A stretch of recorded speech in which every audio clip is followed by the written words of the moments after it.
Tell me your story, like how you started as a quality engineer, your first job, how did you progress, how did you move to United States, and we'll go from there. So I did my master's from IIT Delhi. So basically I'm an electrical engineer and I got a first job in government organization. It's called Bioatomic Research Center. And within a year, I realized, okay, I want to move to the software. And that's how I end up in the quality side. And we were building the software to managing power plants, nuclear power. And they were highly critical. And the importance of quality was really high because it was safety critical system. And that got excited me. Okay, this is the field I want to work on. And I worked there for around 3.5 years. And then I move on because I wanted to learn more about the software quality and expand my skill set. So I got opportunity from Symantec. It was on the data backup and store side. In this domain, it was a growing domain that time. Data was growing. Definitely you need data protection. So I moved to Symantec, and then from Symantec, I got opportunity to IBM and HGST. So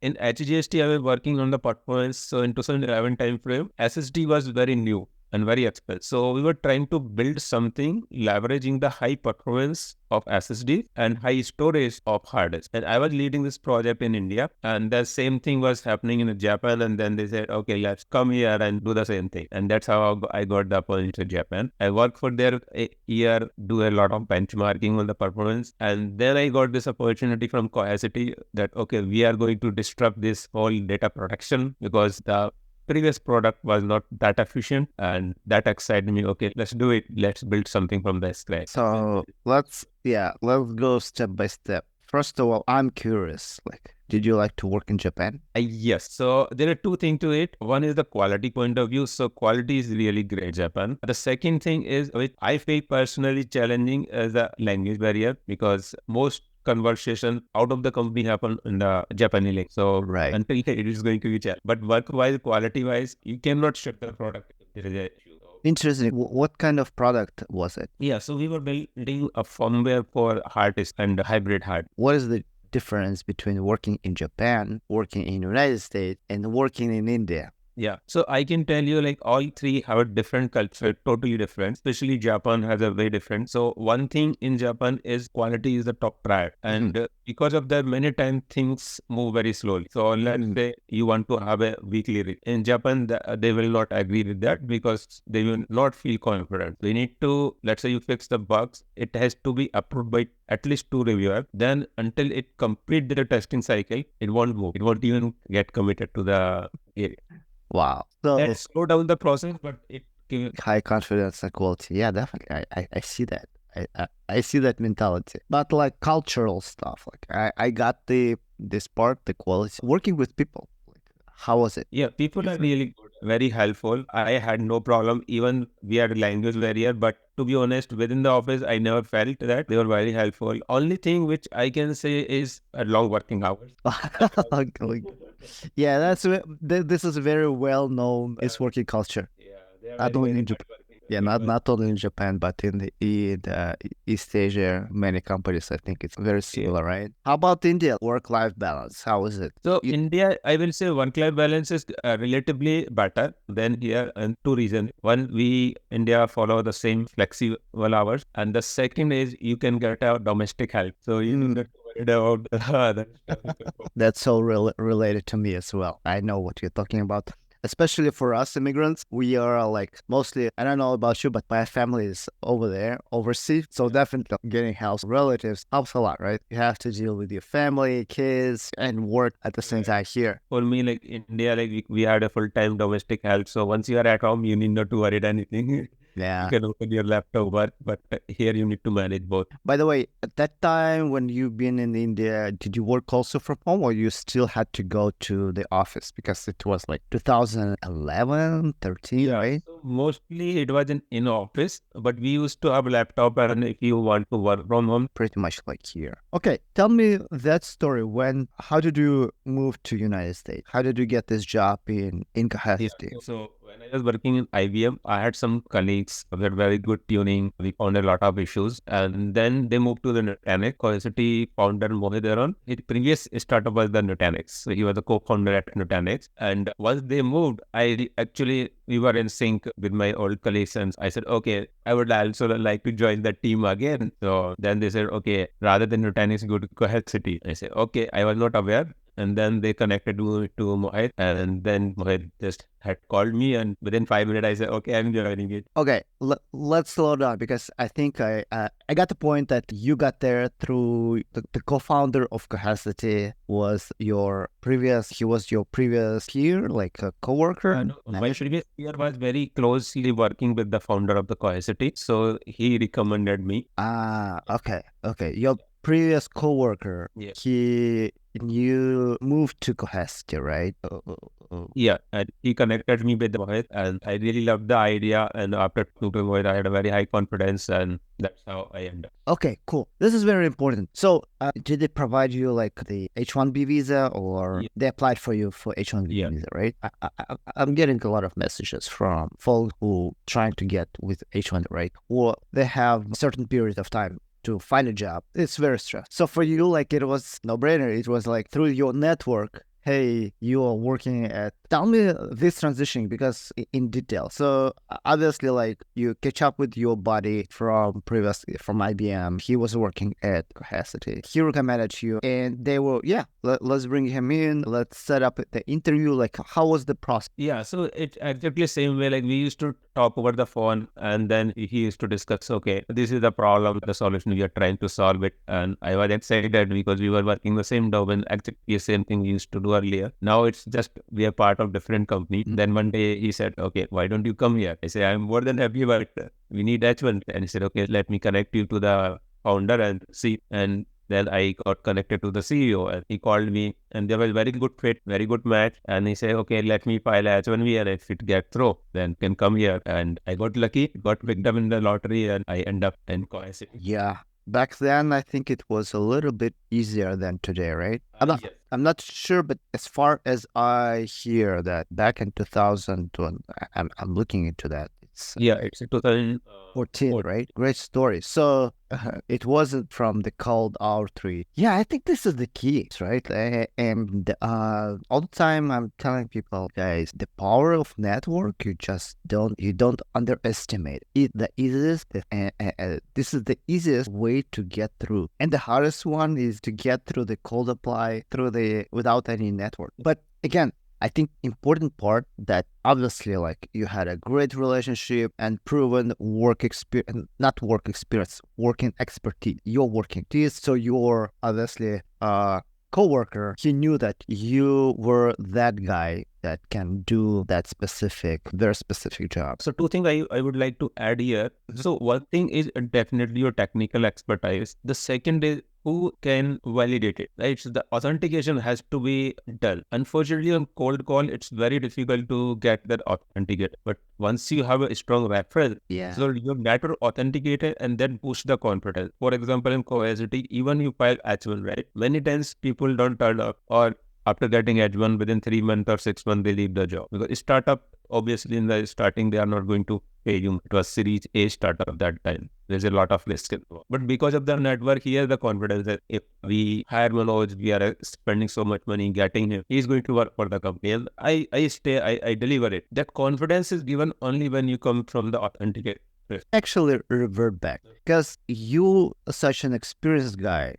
In India, you've been working there for also almost 10 years or something. And I saw that you have in your resume like great companies. And then, but still, which is interesting, right? You've been struggling because even you have a great period. You with a well-known companies on your resume, you still had a challenge getting the response in the U.S. market. Yeah, tell me that. Why do you think was that challenge? What was the different? How was it different compared to India, for example? Right, when you were searching there with your resume, or you probably did not search. I don't know. Tell me, like, what was the difference and how did you change it here in the United States? So a first difference on the resume is like when we used to build a resume in India, it used to be like long story, 6-7 page long resume where you are explaining all your project, what technical words, everything. When I came here, I came to know, okay, hiring manager won't have that much time to go through. It has to be either 1 page and 2 page. So consolidating that 7 page resume to 2 page was the first challenge. It took me like some time to how I explain everything and don't miss out. Even after that, I was not getting enough call because I was not showing what actually hiring manager was. And the reason was, as I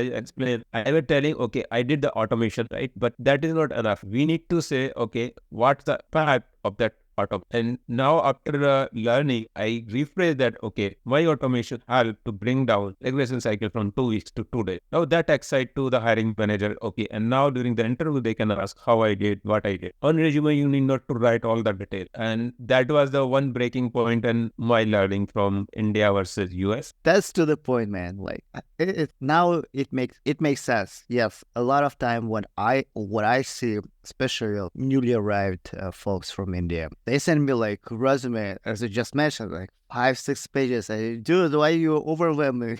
I don't have time to read all these things. You have like literally. It depends on the what stage, obviously, right? Yeah, it probably will make sense when your resume will get to the hiring manager on the table. But like for recruiters, they're not gonna read it most of the time. And 6, 7 pages, it's actually going against you. Like, oh, this dude cannot consolidate his resume, cannot consolidate like experience in 1 to 2 pages, right? That's a great point. So tell me, like, because you also mentioned besides your achievement, that the results, the outcome that your work, your experience produce, you started putting your visibility. Tell me about your Google Scholar program, right? That you started putting your paperwork that you produce. Can you tell me a little bit about more? This is very interesting part as well. Yeah. So another thing I was missing is during the work, we do a lot of good job, right? So in my case, I got 4 patents granted from the US, and they have been also patented across the globe, and total is 32 now. Wow. And it was a like great achievement, but I was not mentioning it on my resume prop. So now what I did first, I created a Google Scholar profile, and I mentioned that also. So in case if hiring manager is interested, they can go and look at the each and every patent. And on resume, just mention the Google Scholar profile plus that, okay, I have been granted 4 patents in this area. Mm-hmm. So that is now I'm showcasing, I'm giving the visibility of my work. The second thing is we need to have a mentor at company or outside the company. So that is another learning, because whatever we are doing, we get so much involved in the work that we don't see a big picture. But our mentor, they see a big picture and they see, okay, what is the exact outcome of? So they can tell you in one line what you might explain in 2-3 pages. So to give you another example, I was leading an effort and capacity to improve the quality. To me, like we did a lot of questions, everything. But when I go to mentor, he used to ask me, how much is the quality index? Just tell me the number. And I was like, okay, it was really tough for me. But eventually I realized, because that's what we need to make. So to give you an example, when we started this effort, the happiness index, we call it customer happiness index. It was 82% and it went up to 92% within a, and it was a big success. And what that means is how many customers did not open a single bug in lab. Can you tell a little bit more about your current experience? What are you doing? Let me first give you some context. So for example, Amazon started building their cloud. For the storage, they build the data. So back in 2010-11, they started using the disk to store your data. Now, the problem with the disk is more costly because of the performance and more energy. Now, it has been like 10-15 years, so they need to replace those disks. So now there are two alternatives. Either they go with the newer disk or they go with the flash. Flash is expensive as a dollar value. So what we are trying to build, we are trying to build the flash storage for them, but at a much cheaper rate, so that we can beat disk cost in the long run. We will get the better performance, lesser electricity cost, less real estate space, and less cost. So that is the challenging project, and I have been working. So in terms of testing, how do you test? How do you measure? What do you like? Can you tell me of that part? So I can tell you, like there is two way to think about it. One is the control path, which give you all the knobs and whistle to fine tune, integrate with the other. And second is the data part. So let's think this way: when you are writing your data to the storage, how the bit is stored at the end, because either a disk or on the flash drive, it is going to be a bit 0 or 1. How you manage that? So this whole engineering about taking that bit from your computer to that storage and then restoring with the least time when you need it. So that require you to, first thing is the whole data path from getting the data from top to left. Second is the encryption, because we need to make sure data is encrypted. Third thing is application. So we also want to make sure you are not wasting the space as efficient. And then high availability, right? So when you are writing the data, we need to make sure there are enough replicas. So in case something happen, you still have the data. So all these things we need to test in our environment with different kind of parts. So some might be running random work. If multiple applications are trying to write, right? So there is a randomness as well as there is high priority. So then you might have some QoS principle that, okay, if two applications trying to take and we don't have enough bandwidth, then who will get a priority? So those all things come as a requirement, and then customer might have some specific requirement as per their needs. So we need to qualify our product for that requirement. I think we need to create a series of podcasts of how to test storage data performance. Do you also do like a similar performance load test within? I Yeah. guess you should, Yeah. definitely. Yeah. And Yeah. because we are building that infrastructure, we need to get the last bit of that performance. So just think this way: if you're driving your car, normally you go 60, 70 miles, but if you are going to the race, you want to go to the max. So if car say that, okay, it can support 150 miles an hour, then you want to test at 150 miles and see, can Yeah. you go a little bit up?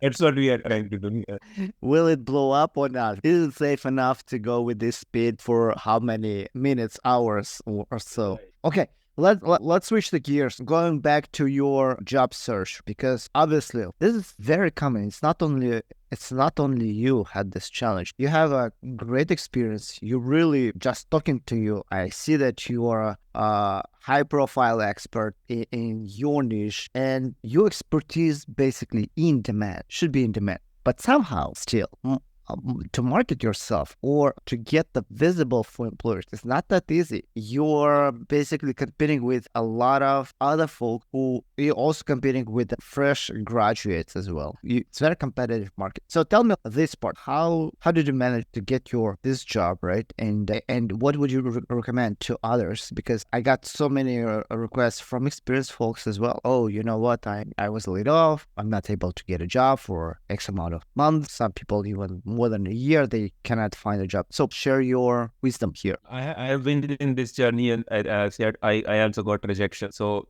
initial rejection is always hard. After some time, then you will start taking it. But that's where your mentor and watching to your channel helped me a lot. Because if you are losing a lot, it will hurt you. But if you see that other people also having the same experience, then you can share and you learn that, okay, I'm not the alone. It happened. It's a part of the journey. Now, what can keep you motivated? That, okay, it's a part of journey. First, accept the failure. The bad thing around this is many times company doesn't give you the feedback why you have been rejected. All right. So I always try to talk to the recruiter that, okay, at least give me 2 pointers so that I can improve. Sometimes they give, sometimes they don't. But whenever you have opportunity, just ask. If hiring manager or recruiter gave you some hint, note it down. That is really help. The second thing which I started doing in parallel, that, okay, it's a part of journey. I can give my best, but I need to start differentiating myself so that I can be away from the crowd and showcase, okay, this is my, for example, showing my patent. That helped me. I also started writing on the EEE. So I have couple of papers published. That also helped me two ways, because during the process of writing a research paper, you have to read a lot, you have to learn a lot, right? So that helped you. Plus, it also distracted you for some time. Like, okay, I'm not looking for a job, I'm working for this research paper. But in that journey, you learn so much that when you come back to your job search, your confidence is high. And you can showcase to your hiring manager that IEEE has accepted my paper, I have presented there. Definitely you are adding something to your field. The third thing I will say, that the mindset, be positive mind frame, even you are rejected, because both the company I got the offer, I have been rejected in the past. But I was positive. I told them, okay, no issue. You have been rejected. Perfectly fine. Keep in touch. Whenever you have an opportunity, just ping me. That gave a mindset that, okay, now they got the opportunity. Because when they are rejecting, it might just think this way: why hiring manager is rejected? There could be two reasons. One, I was not able to clear the interview, or they don't see a good fit. Most of the time it happens, they don't see a good fit at that moment. So it's a momentary. So after 1.5 years, when they got a good fit, they say, hey, I know Manoj was there and he interviewed. I think he is a good fit now. And they called me back. So being positive mindful and keep improving your profile. So after a year, if company is calling you, they are expecting you to deliver even better. So that time you say, okay, last year I was here. Now I have improved since that time. And now I have something more to offer. Then your interview will be much smoother. It will be, rather than interview, I will say it will be just like a conversation because already gone through that process. Yeah, totally. You said it's right. Absolutely. Timing is very important, and rejection is not personal. Never take any rejections, even in personal life. Don't take it personally. It's easier. It's less stressful. Obviously, it's easy to say it. It's much harder to do it. But yeah, definitely mindset is very key. All right, So also Manoj. listen to the other people like that help. If you just Yeah, see rejection, I feel that you will be go into the silos where everything is negative. yeah, But when you talk to the people who have been rejected, then you will say, oh no, it's a process that's okay. This absolutely. Totally.